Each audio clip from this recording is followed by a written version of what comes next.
elegido un libro que leer o se acabaron o tal vez no están haciendo una lectura en casa, qué bueno que puedan tener ese libro en mente y que estemos leyendo, estudiando juntos el libro de Colosenses y que cuando vengamos aquí pues podamos seguir creciendo a la luz de este libro y todas las cosas que Dios quiere enseñarnos alrededor de él.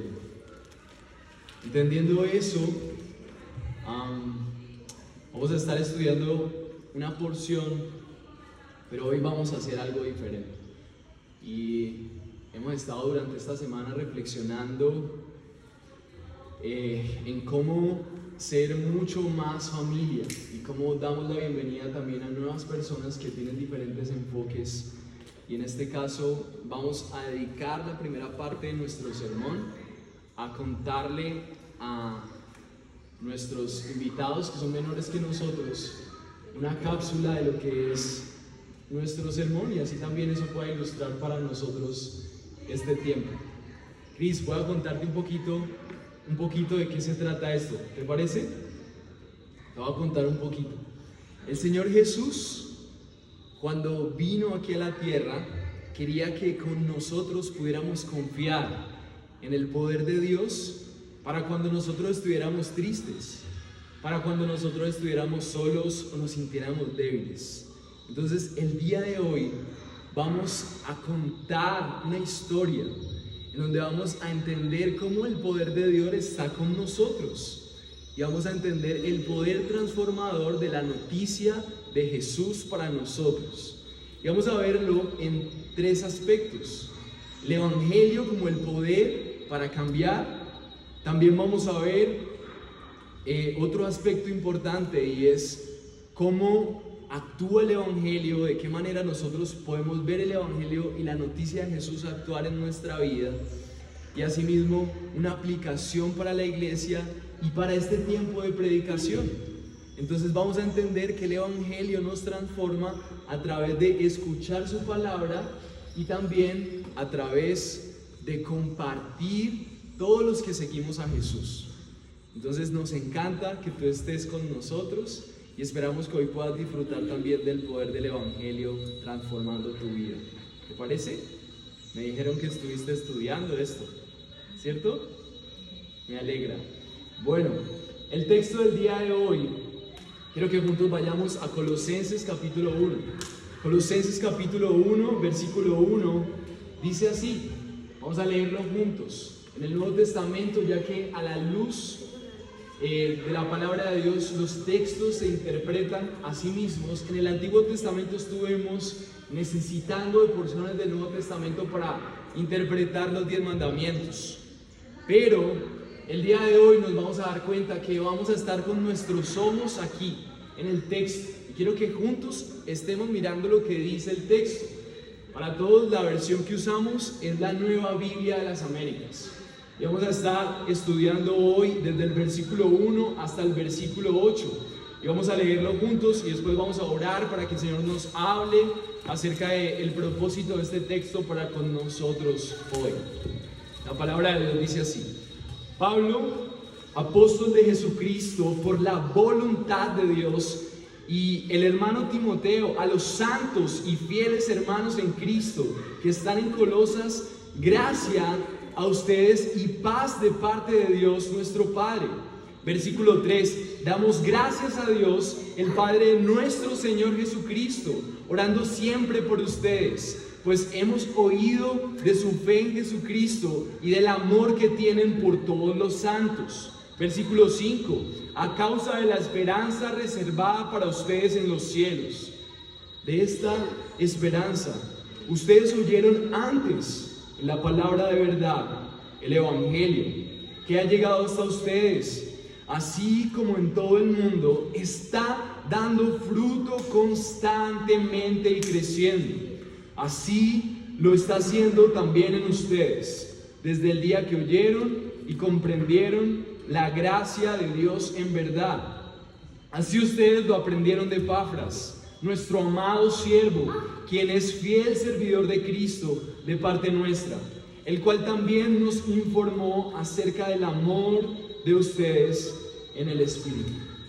Esta es la palabra de Dios y quiero que oremos para que nuestro espíritu y nuestro corazón estén dispuestos para ser transformados por el poder transformador del Evangelio a través de este texto el día de hoy. Señor, nuestro corazón queremos que sea hoy tu tierra, en la cual tú cultives y cuides ese hombre, esa mujer que tú deseas. Y por eso te oro por mi vida y por la vida de todos los que estamos aquí, para que realmente nosotros podamos disfrutar de un banquete de la palabra de Dios y que nuestro espíritu se sienta nutrido para caminar, para ser cambiado, para obedecer, para ser consolado por el poder transformador del Evangelio en nuestra vida. Gracias por la carta y la epístola a los Colosenses, Dios, porque nos vas a permitir ver la supremacía de Cristo sobre todas las cosas. Tú eres mejor que cualquier propuesta, Señor. Y te rogamos que se cumplan los propósitos de este texto y que podamos hacer a un lado todo lo que diluye la verdad del Evangelio en quien hoy confiamos. Agradecidos porque sabemos que tu presencia está con nosotros, nos rendimos ante ti, Señor. Yo me rindo ante ti y te ruego, Señor, que solamente sea tu palabra la que salga de mi boca. Señor, evita que yo camine por otros caminos, que cuente otras cosas, Señor, que no tienen que ver con lo que realmente tú quieres enseñarnos a través de tu palabra, y que se cumpla el propósito de este texto, que Cristo sea glorificado y que sepamos que tú eres el poder transformador que necesitamos, Dios. Amén. Bueno, el día de hoy vamos a ver un sermón que he denominado Dando fruto y creciendo. Dando fruto y creciendo, o creciendo y dando fruto, como decía la imagen. Y a través de este texto nos vamos a dar cuenta que el cristiano debe buscar transformación solamente en la obra de Cristo. El cristiano, el que cree en Jesús, el que ha puesto su confianza en Él, si tú has puesto tu confianza en Jesús, tú debes entender que tu vida debe poner sus ojos, su confianza en todo lo que Cristo tiene para ti. Y tu única fuente de confianza y de transformación para la vida debe ser lo que Cristo ofrece. Y vamos a ver esto a través de 3 puntos, como le compartía Cristian ahora. Lo primero que vamos a ver es que el Evangelio es el poder para dar fruto y crecer. Dentro de esa premisa que nos enseña el texto, vamos a darnos cuenta que la fe y el amor son la canción que produce el Evangelio en nuestras vidas. El Evangelio produce una vida llena de fe y de amor. También para darnos cuenta acerca de cómo actúa el poder del Evangelio para dar fruto y crecer, es que el Evangelio actúa producto de la elección. Dios nos elige y asimismo el Evangelio actúa en su pueblo elegido.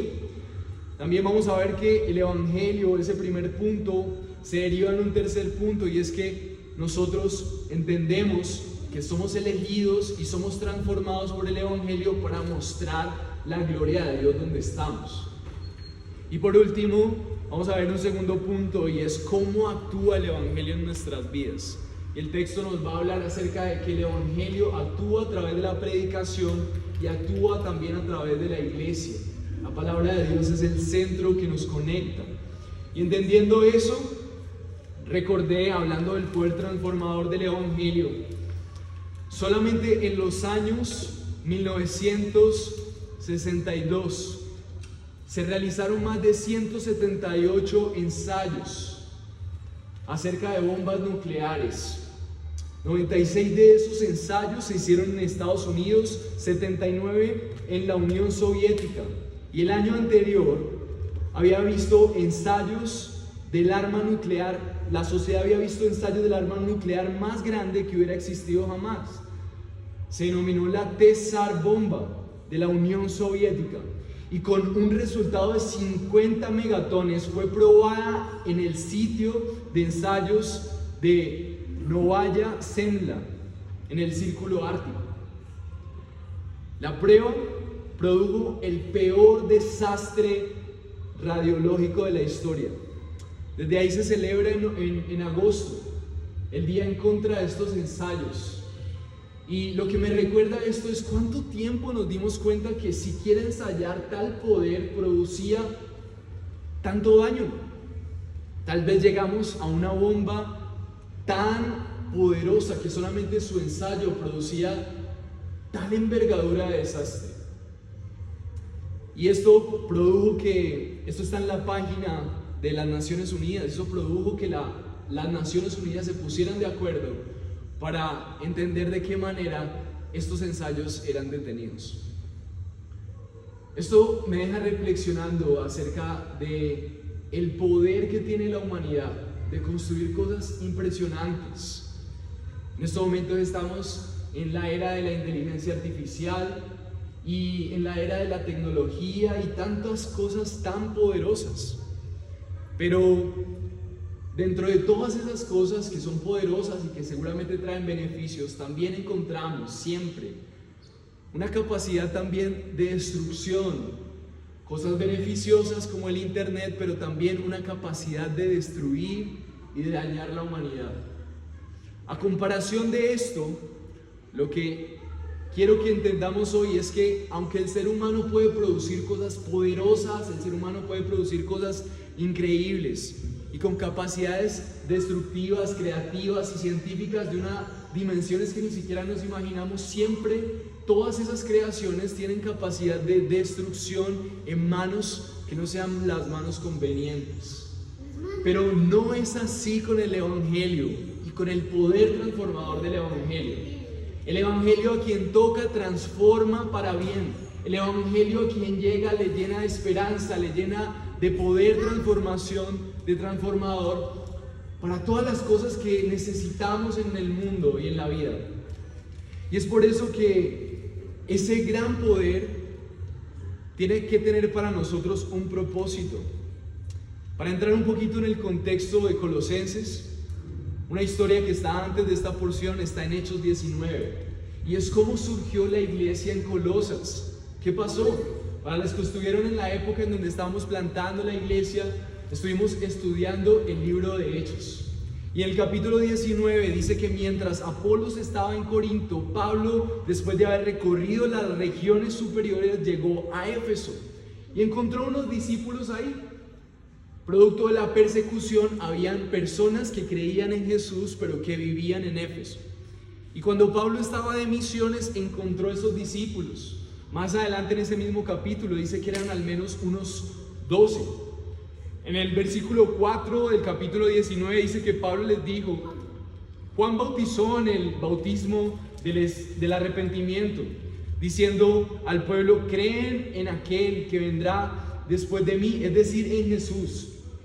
Y entonces Pablo entró a la sinagoga y por 3 meses estuvo hablando abiertamente y discutiendo y persuadiéndoles acerca del reino de Dios. Cuando Pablo habla aquí del reino de Dios, en ese momento se estaba escribiendo el Nuevo Testamento. Entonces el propósito en la misión de Pablo era siempre hablar de Cristo y cómo Cristo conectaba con la esperanza de un reino que los judíos estaban esperando de forma material, pero que Jesús era el rey verdadero. Y Pablo se fue con ese discurso por todas las ciudades y llegó a Éfeso. Y por 3 meses estuvo ahí, pero cuando algunos se endurecieron y se volvieron desobedientes, hablando mal del camino ante la multitud, Pablo se apartó de ellos, llevándose a los discípulos, o sea, a los 12 que encontró, y discutía abiertamente en la escuela de Tirano. La escuela de Tirano era una casa que tal vez se daba ahí para cuestiones intelectuales, pero parece ser que este tal Tirano también era creyente y le prestó a Pablo esa casa.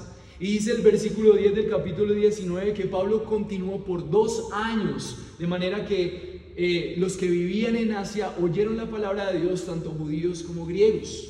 Entonces la conclusión de los historiadores es que tal vez Epafras era un discípulo que surgió desde esa época en Éfeso, y Epafras se encargó de llevar el evangelio a Colosa. Pablo no conoció a ninguno de los creyentes personalmente que habían en Colosas, pero lo que creemos es que cuando los colosenses empezaron a escuchar el evangelio, empezaron a reunirse, a vivir alrededor de las creencias del reino. Y lo que se cree es que Epafras viajó a una de las prisiones de Pablo para contar algo hermoso que estaba pasando con la iglesia en Colosas, pero también algo muy peligroso. Y ese va a ser el centro de lo que vamos a aprender hoy. Epafras, más adelante vamos a ver que estaba contando que ahí realmente habían creyentes. Epafras no era un discípulo que había escuchado las cosas de Dios por ahí. Era un discípulo que durante 2 años seguramente había escuchado el Evangelio y estaba entrenado y capacitado para compartir las verdades del reino y para saber diferenciar a una persona que creía realmente en Dios, un religioso o una persona que estaba solamente buscando alguna experiencia sensorial.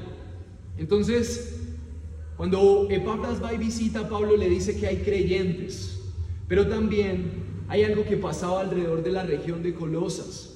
Y Colosa hacía parte de otra región más grande, que era una región que se llamaba Frigia.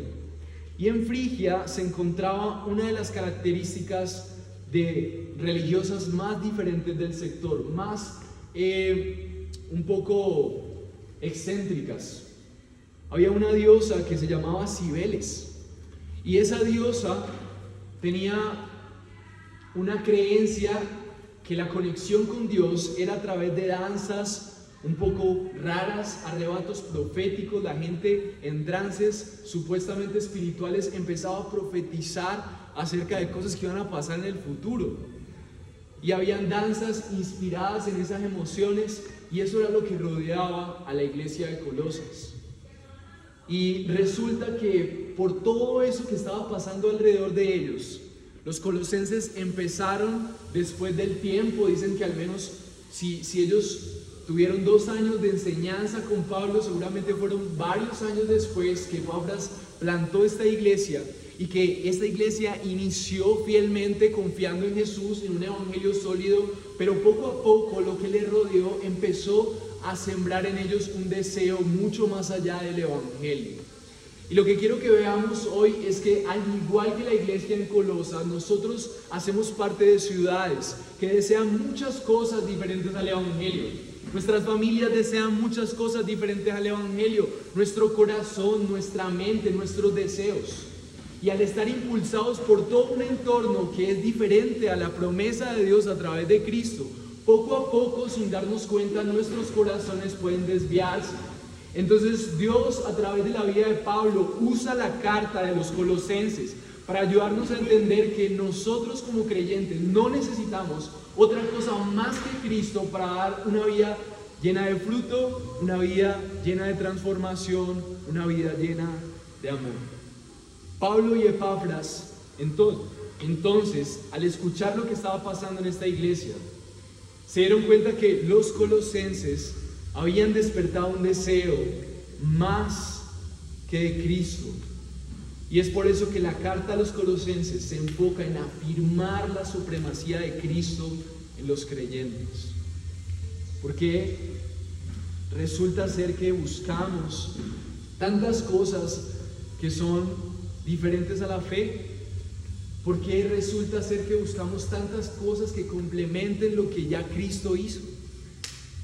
Esto es porque muchas veces no vemos la supremacía de Cristo, y por eso Pablo no se encargó en esta carta de pelear con gente y de desmentir a personas, sino de trazar una ruta directa al corazón de los colosenses para que ellos pudieran entender que no había nada mejor que Cristo y su evangelio para garantizar una vida plena, fructífera y llena de amor. Y por eso el primer punto del día de hoy es el evangelio, poder para dar fruto y crecer.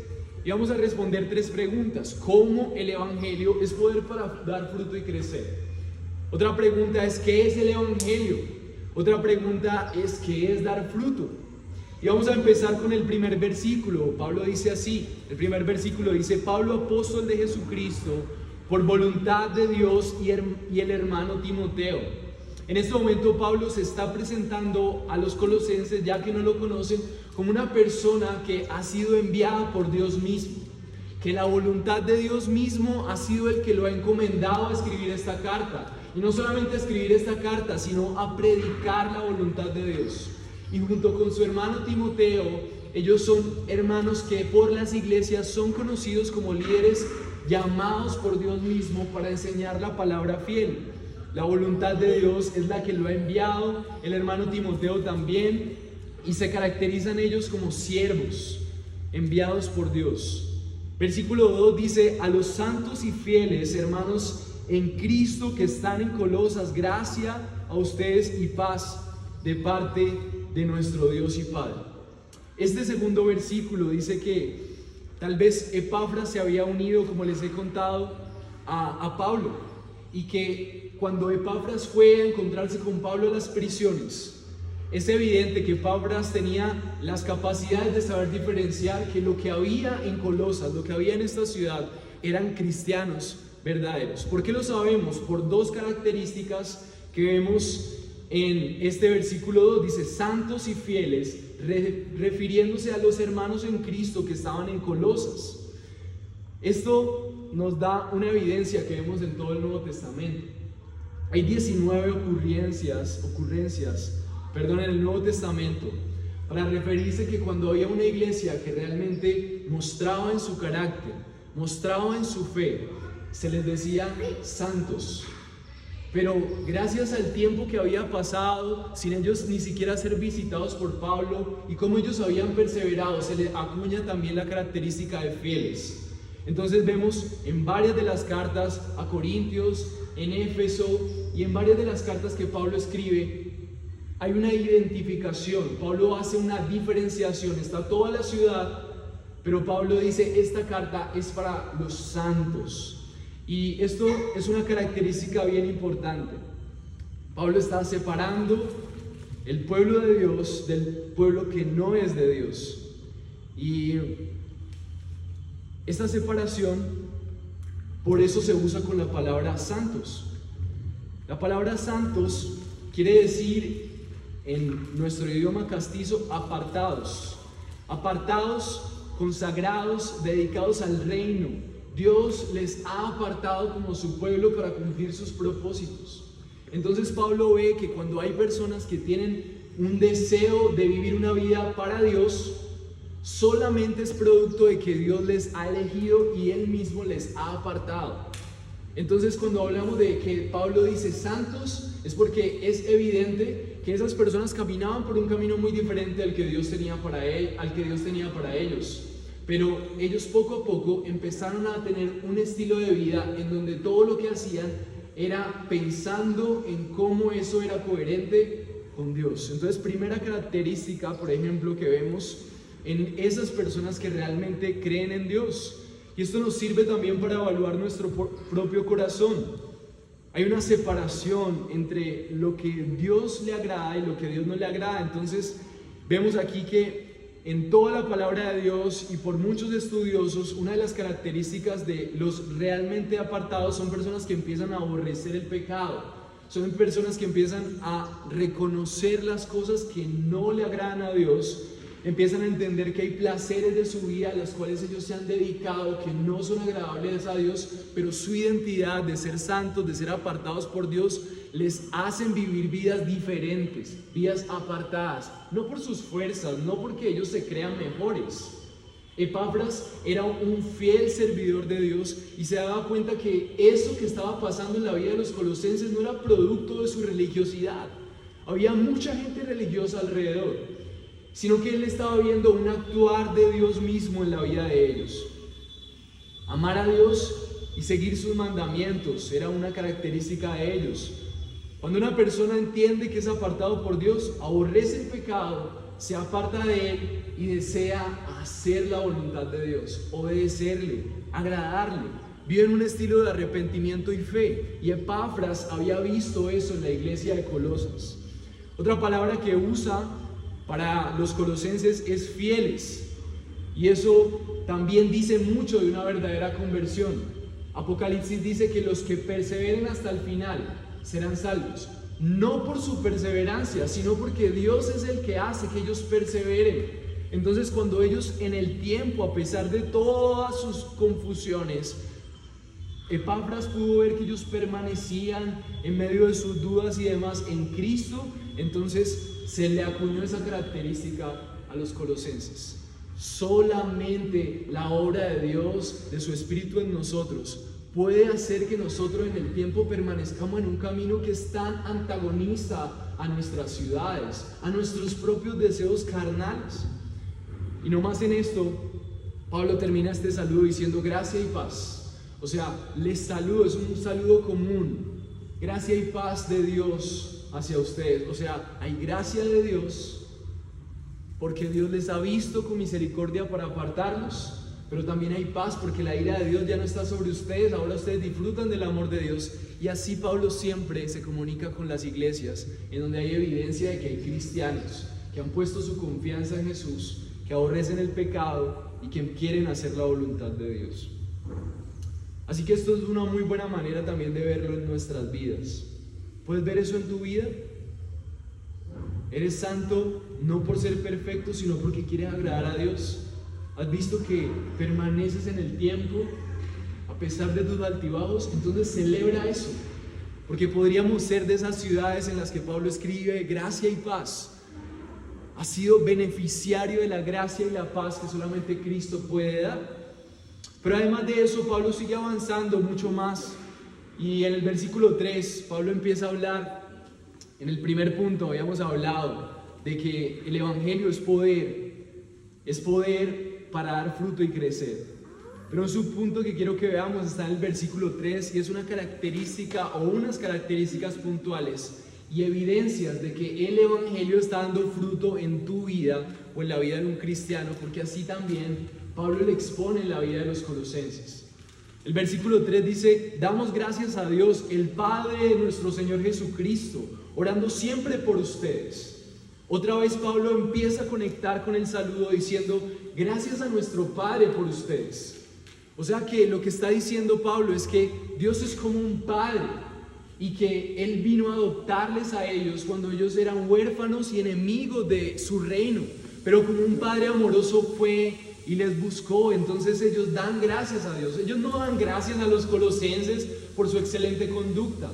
Ellos oran y dan gracias a Dios porque Él como un padre les ha recogido para adoptarlos. Y entonces este saludo nos dice que Pablo estaba súper consciente que lo que le contaba Epafras de la gente en Colosa era el actuar de un padre amoroso que les había atraído hacia Él. El versículo 4 dice las razones por las cuales Pablo daba gracias a Dios por la vida de los colosenses. Dice: pues hemos oído de su fe en Cristo Jesús y el amor que tienen por todos los santos.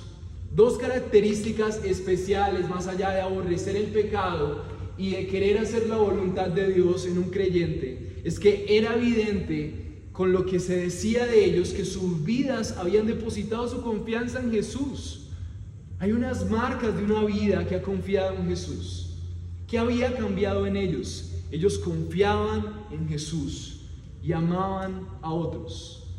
Mis hermanos, la fe en Cristo, el amor por los creyentes, es como la canción que empieza a ser emanada del corazón de los creyentes. Y tú mismo empiezas a escuchar esa canción.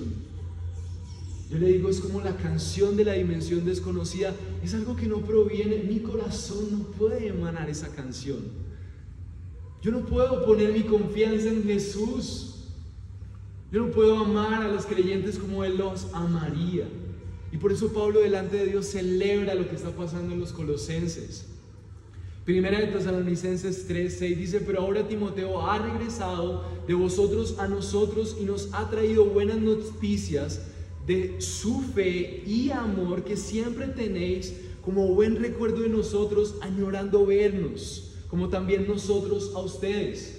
Cuando Pablo escribe la carta a los tesalonicenses, deja ver que la fe en Jesús y el amor por los creyentes era una característica que los verdaderos creyentes y los líderes y los pastores de la época estaban atentos a ver, porque eso solamente lo producía Dios.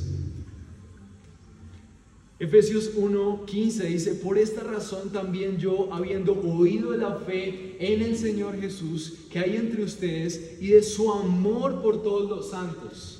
O sea, Pablo afirmaba a los creyentes diciendo: miren, nosotros estamos viendo algo en ustedes que solamente Dios puede producir, y celebramos eso. Solamente Dios puede traer eso. Pero la pregunta es: ¿qué es la fe en Jesús? Hay vidas que realmente reflejan qué impresionante cómo esta persona cree en Jesús. ¿Por qué?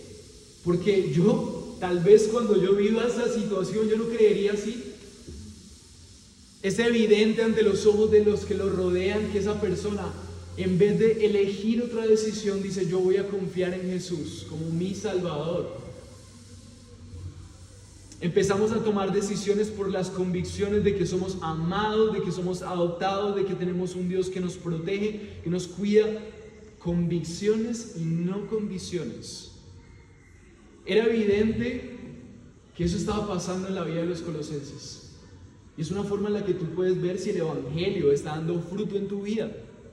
Cuando tú te dejas de caminar desesperado buscando opciones para alcanzar resultados en tu vida y empiezas a seguir trabajando, pero tu confianza está puesta en que tienes un Dios que es fiel, que es bueno, que está contigo, que no te ha dejado solo, que no te mira por lo que hagas, sino por lo que Cristo hizo, y yo estoy firme en eso, y mis decisiones están basadas en que yo confío en Jesús. Y eso empieza a verse, mis hermanos. Uno empieza a darse cuenta, y cuando uno empieza a caminar un montón de tiempo en esto, uno de lejos ve a una persona que está tomando decisiones porque cree en Jesús, porque le cuesta, porque es difícil, porque puede ser doloroso, tienes que dejar cosas que amas. Y otra característica: amor por los creyentes, amor aún en la dificultad. En el curso de miembros que nosotros hacemos hay un texto que nos encanta de un autor que fue pastor en la Segunda Guerra Mundial, en el tiempo de Hitler, y matado por Hitler. Un pastor en esas condiciones escribió un libro que se llama Life Together, que quiere decir cuál es nuestra vida juntos y cuál debe ser la dinámica como creyentes. Y él hace dos paralelos: amor psíquico y amor espiritual. El amor psíquico es un amor que siempre está buscando una relación de conveniencia. Y hay gente que llega a la iglesia esperando qué me van a dar, y cómo me hacen sentir, y cómo yo voy a recibir más y más. Eso es un amor psíquico, porque la psiquis es una mente que siempre está pensando en complacerse a sí misma. Pero Bonhoeffer, en este libro, y mientras estudiamos qué significa ser la iglesia en el curso de miembros, nos damos cuenta que Dios no quiere eso del amor para los creyentes. Eso es lo que vemos en una banda de rock, eso es lo que vemos en un club, eso es lo que vemos en un grupo de amigos, que también es chévere y es valioso. Pero la iglesia tiene que ser diferente. A la iglesia lo tiene que caracterizar el amor espiritual. Y el amor espiritual nos lo muestra Cristo, yendo por los pecadores. Entonces, lo que estaba viendo Epafras en la vida de los colosenses era gente que, a pesar de que se caía mal, de que tenían inconvenientes, se amaban en el amor de Cristo. Ese era el amor que estaban viendo ellos. Tú puedes ver eso en tu vida. Entonces el Evangelio está dando fruto en tu vida. Estás creciendo en Cristo. Estás cada vez más unido a otros creyentes, así no se parezcan a ti. Quieres caminar junto a otros que también siguen a Cristo con pasión. ¿Es eso lo que ves en tu vida? ¿O es un amor psíquico ahí esperando: ay, no, me cayó mal, me miró mal, y voy con esas mismas cosas a la iglesia y me pierdo el privilegio de ver realmente el amor de Dios fluyendo en mi vida? Ese es el Evangelio. ¿Tengo fe en Jesús? ¿Qué haces cuando estás en crisis económica? ¿Qué haces? ¿Confías en Jesús? ¿Vas a su palabra? ¿O todavía sigues peleando por ganar una vida por tu cuenta? Son buenas preguntas. El versículo 5 nos dice cómo sucede. Porque seguramente muchos de nosotros, ahí donde estamos en nuestra silla, estamos cuestionando: uy, ¿será que el Evangelio está dando fruto? Otros dentro de sí están diciendo: sí, el Evangelio está dando fruto en mi vida. Gloria a Dios por eso. Alégrense. Pero si no, estemos atentos.